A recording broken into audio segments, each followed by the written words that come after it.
small group meeting, kaning gagmay grupo. Bago lang, hindi atong naigsoon gikan sa Manila, tungod kay nakita nato unsay pamaagi nila sa gagmay grupo.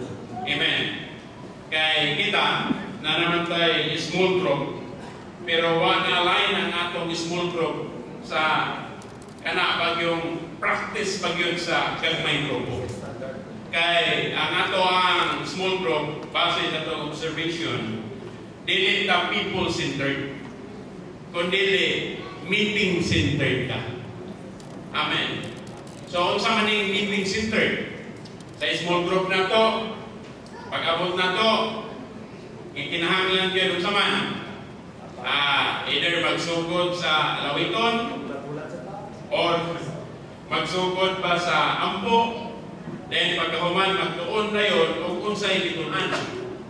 Then pagkahuman propisahin, na yung uban po mubo, na po yung uban taas, then na po yung uban usahay, waya mo po yung concern sa time, o nang usahay, wala na po yung ganahan na maigsuon, mapil o kaning small group kay o ang small group meeting, o niya maigsuon, na narbaho pa pagkauma, then ang uban, may estudyante pa, o niya mahuman o alas 11. Kung na naging ka, kanina kung mapil sunod kaya bilar ni. Oo, di ba? So, ang small group meeting, dili siya formal na meeting. Amen. So, manang karon, ang burden yun sa small group meeting, doon natin siya pagtagdanay sa usap-usap, o niya, doon natin po siya pag-atimanay sa usap-usap. O niya, kung sa may kinahanglan na number sa small group meeting, dili siya more than 12. Kaya o daghan ang mapil sa small group meeting, dili yun ma-realize ang pagtinagdanay sa usa-usa o pag-atimanay sa usa-usa. Amen. Sa small group meeting, naabay concern ang usa-usa. Nasayod magig ka, for example, si Sister Aida sa small group meeting, nasayod bagita sa iyang kahimtang, nasayod bagita sa iyang pamilya, kahimtang siyang panginabuhi, sitwasyon sa iyang pamilya. Wala kay di siya matagad. Nga naman, og large ang number, dili kita katagad sa usa-usa. Para ni nga meeting karon, do you think nakatagad ka sa usa-usa? Wala kay mga balaan dinhi nga nagproblema sa pinansyal, wa kay mga balaan dinhi nga dunay problema sa balatian, wa kay balaan dinhi nga nagproblema sa kaminyuon, wa kay mga igsuon nato dinhi nga nay problema kalabot silang mga anak, wa kay mga igsuon nato dinhi karon nga naa sa ospital, wa kay mga igsuon nato karon problema dinhi kay napandog siya. Di ba? Dili nato matagal. Nga naman, matagal na dahil siya dinha sa gagmay grupo. O niya, ang gagmay grupo, ikinahanglan, gamay, pasabot, gamay din siya. Small ang numbers. Amen. Okay, ang utana ko may igsoon. Kinsa may nag-appeal din sa school group. Palihog daw ko o taas ang inyong ang kamo. Katong tinuod yun ha, nga nag-appeal sa school group. Amen. Tinuod yun nga nag-appeal sa school group. Amen. So, salamat sa Ginoo. Palihog ko o paano. Okay, palihog ko o taas ko no, sa wala yun nag-appeal sa school group. Ansam na ta, upang gig-appeal. Aron nahibawa na to. Palihog na ko, sister. Amen. Kasi wala ka-appeal yun sa school group. Wala pala. Isa, duhara, tulo. Amen. Okay. Upang, lima. Amen. So, pasabot nga, ipilara ang waka-appeal sa school group. Okay. Unsaon man pagsugod sa school group. Usahay lingon ta nga anita kasugod sa school group kay wala man po'y mga igsuon nga nanguna sa school group. Yes, kay kinahanglan ang pagpanguna sa small group. Pero asa man gyud magsugod ang small group? Magsugod ang small group dinhi nato. Amen. Dira gyud magsugod ang small group. For example, ako, una, nagpahimulos ko sa Ginoo. Kaya ang burden gikan man sa Ginoo. Kaya kaning small group, dili man buhat ka makauna-una lang pa dahil way naputay. Ang small group is kikinahangan magini nato nagpapuno ta sa Ginoo dayon ang Dios na ibuhatag nato og luwan. Diyan ang tagaan na kitagluwan sa Ginoo, di na ka mahinuna na naman kitagaan man ka og commission sa Ginoo. O niya, may John, ang small group pinaka-importante siya. Amen. Og nagsugod na ko, udool ko sa Ginoo, o niya, mag-ampo ko, Ginoo, tagain ko, mahimo na kong companion. First, magsugod, mahimo kang vital, mahimo kang fresh, mahimo kang living, mahimo kang buhi, mahimo kang lagsik. Then pagsugod dihan mo, mag-ampo ka sa Ginoo, yung pagbati nimo, Ginoo, tagay kong mahimong vital companion. Pag-ampo na ko, inihugan mo ko sa Ginoo si Brad Jesse. Kaya pag-doon na ko ni Brad Jesse, ko Brad, amen, magpahimulos na sa Ginoo. Nagpursubo sa Ginoo. Amen. Kaya pagsugod ninyo, magdala na rin mong iampo ng tusopan. Kaya ang kuwan magod, ang espirituhanong pag-compute sa Ginoo, dili man 1 plus 1 equals 2. Kung dili 1 plus 1 equals 1. So kung nagsugod ninyong duha, kamo nagsugod nimo, di magahuman, nakikibati ngayon mong dalos mag-ampo, gamahimo ni mong vital opinion, mag-ampo mong duha, nagpahimuros mong duha, ang lugwa niya na dalon mo nga manggaling mo upan. Hangtod magka-increase ang number. Amen. Nakuha niya may son? Di na magsugod. Amen. Actually, kana siya nga pagsugod, dapat mahitabo lang ito na siya sa David nga kanang wala pa yung mga igsuon. Pero halos naman ko din daghang mga igsuon na sa distrito, dapat nalang nagay mulugwa din na nga doon nagay ano sa man, doon nagay luwan ba nga mulugol din na sa Ginoo. Kaya kinahanglan na ko din doon na ipagsugod. Yun, doon ay muli. Pero ka nga, mga sisters man di man magasugod. No. Pwede ang sisters. First, magsugod mo, magampo. Amen. Yung dalon mo sa Ginoo. Mapalugwa yun ang gagmay grupo. Amen. So, manang dalon ta ni Maigsoon. Kay maunay makapapreserba na to nga makalamutay ka. Dinahag yun sa gagmay ko. O niya, doon ako ipag-function sa usag-usa. Niya, din ako sa gagmay grupo, din ako na perfect ang matag-usa.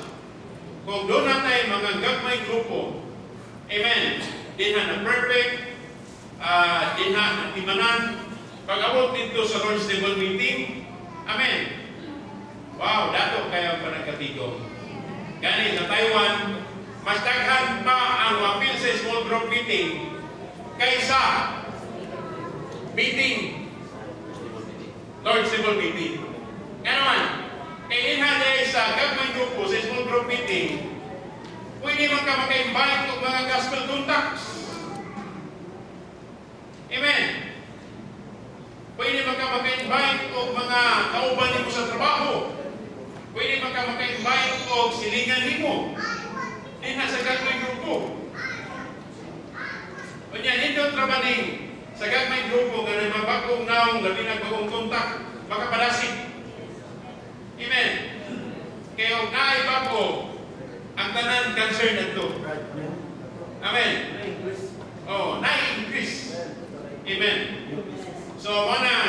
gamay atong practical nga luwan mo igsuon.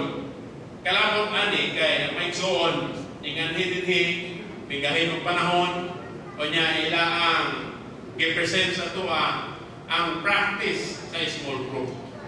Amen. Nga ma-realize din pag tinagdanay sa usa, pag atimanay sa usa.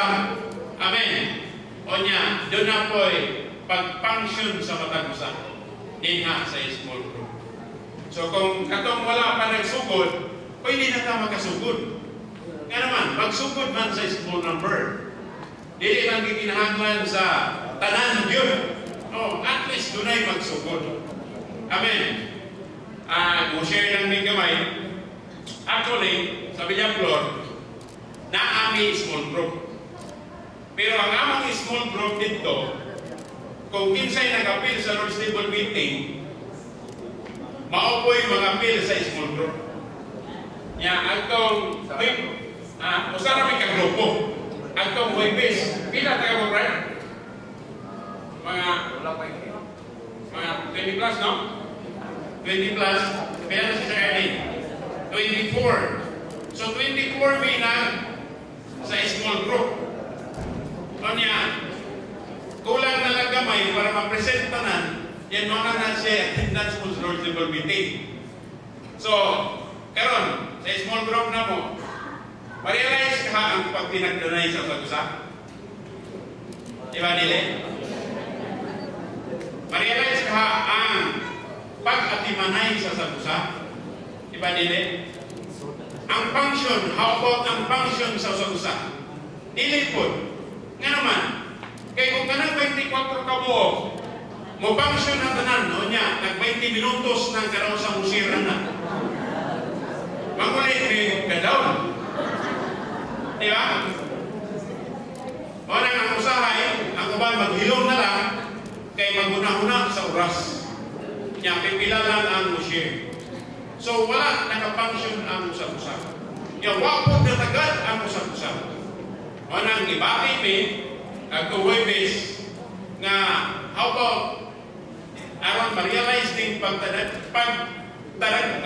tinagdanay sa usa, pag atimanay dito sa usa, ang maka-function po ang matag-usa, ato ning i-split. I-split na mo by geographical. Kung kinsay doon dito kapitan. Sample lang ni may zone. Kaya kung nilita mo dapat sa luwan, hindi ka sa pa man ma-realize. May mo lang putang passive.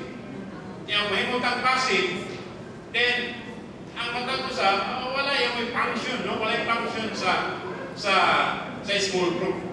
Amen. O nang, among i-split na mo, dito kapita sa ibabaw, si Brad Fornicante, o silang Brad Dines, dayon sa Ubuspod, si Brad Tata, o silang Brad Alan Bicabalo, o dayon sa tunga-tunga, si Brad Gino, o si Juan, si Brad Amir. Then sa Ubuspod, ako po o si Brad Silpas.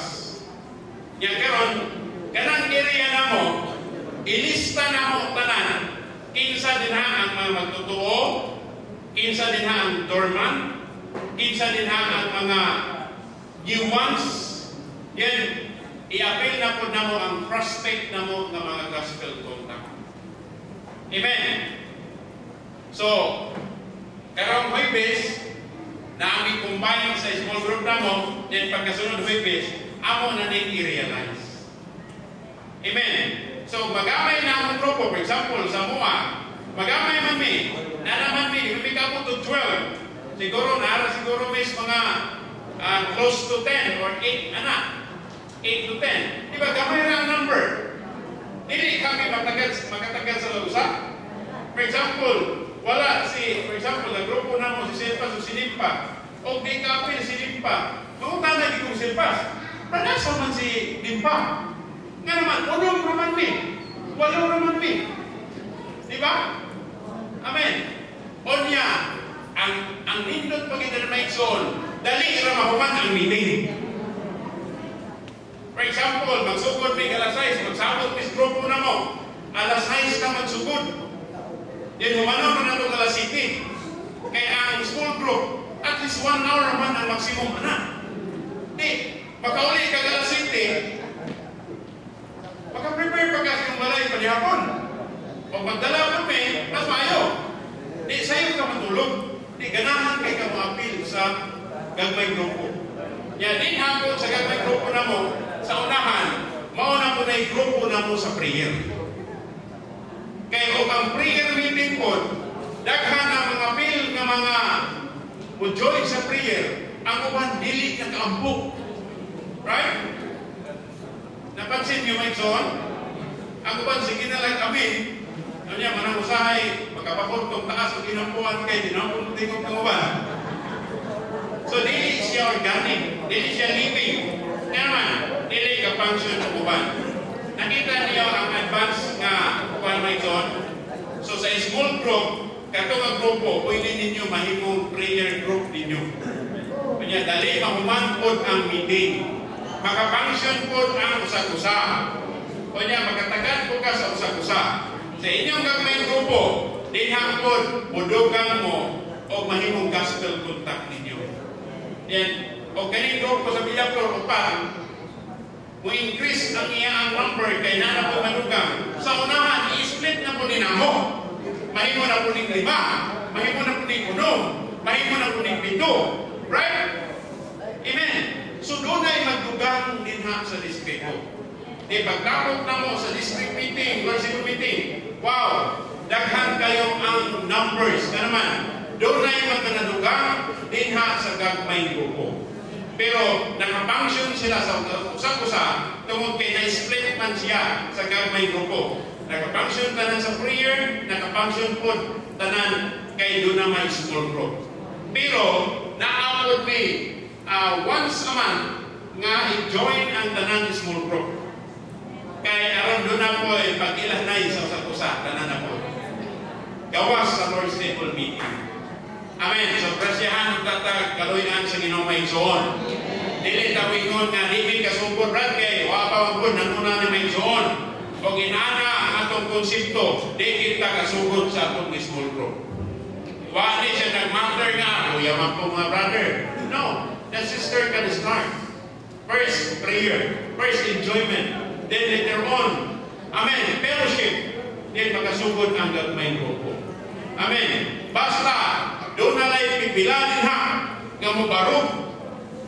Alang ini gagmay grupo, ma-realize yun ang gagmay grupo.